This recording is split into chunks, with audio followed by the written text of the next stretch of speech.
finally did it. I know who I am.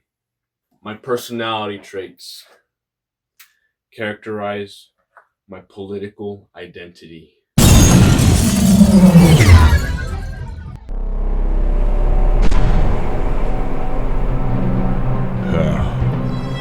Destiny arrives.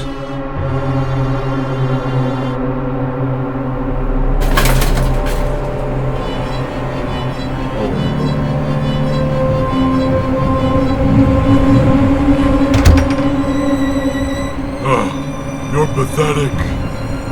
Why are you here? You're a liberal. How do you know? You defy authority. You got ties with those close to you. And you value your individuality. For that, you must die.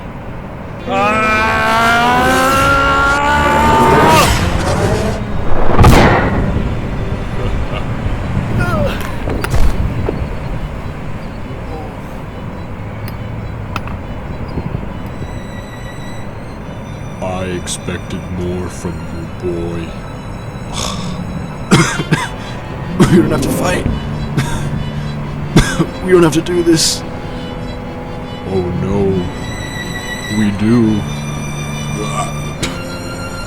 So be it.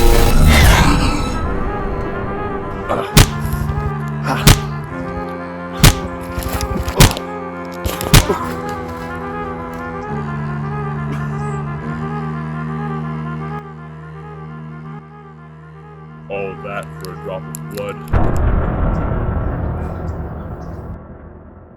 Regardless, I hope they remember you, because I am inevitable.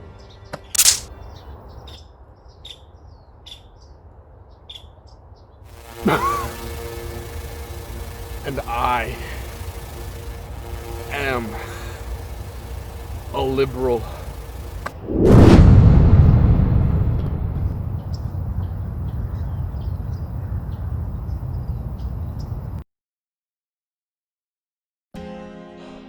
I'm an ENFJ, extroverted, intuitive, feeling, and judging.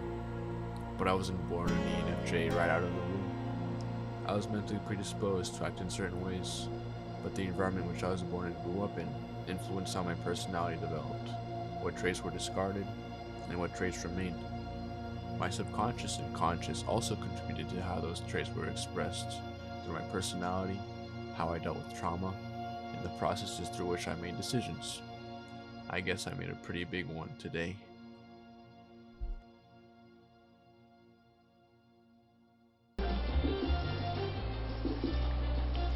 I was raised by very loving parents and surrounded by a loving family on both sides. Of course, as time went on, we came into contact with each other less often, but I was still immersed in a culture of creativity, enjoyment,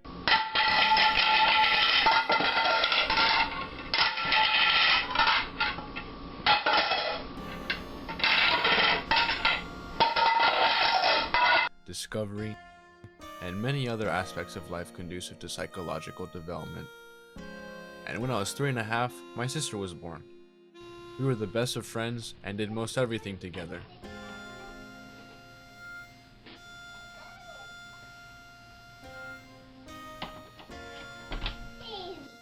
And the contest is to see who can outlast the sourness and keep it in their mouth longest. And now for the contest to begin. But one day, I became old enough to go to school. I started talking to more children my age, getting invited to birthday parties and pool hangouts.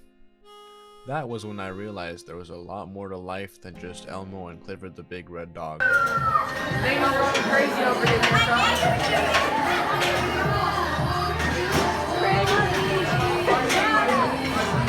The more I grew up, the more I became aware of myself as an individual. I recognized my flaws, shortcomings, and effect on the world, or lack thereof. I felt that my parents had failed at raising me to be one day capable of going out and becoming a part of society, which may have been somewhat true, but nonetheless judgmental. I am incredibly fortunate to have gravitated towards the right types of people, otherwise I would have probably been lost to society and its vices. As is usually the case, I tried to distance myself from the behavior and lifestyle of my parents, as well as gain respect and status among my newfound friends. For a time, I was a reckless teenager who sought fun and pleasure and held disdain for organization and mindfulness. But eventually, I realized that I had to prepare for the inevitability of adulthood and the inescapable responsibility that comes with living in society with all the other people of the world. Ironically, the more I tried to be less like my parents, the more I became like my parents. I suppose the apple doesn't fall far from the tree, and when planted in the same dirt, the apple grows like the tree. And when you live in such a way that you serve others above yourself, it takes a toll on you.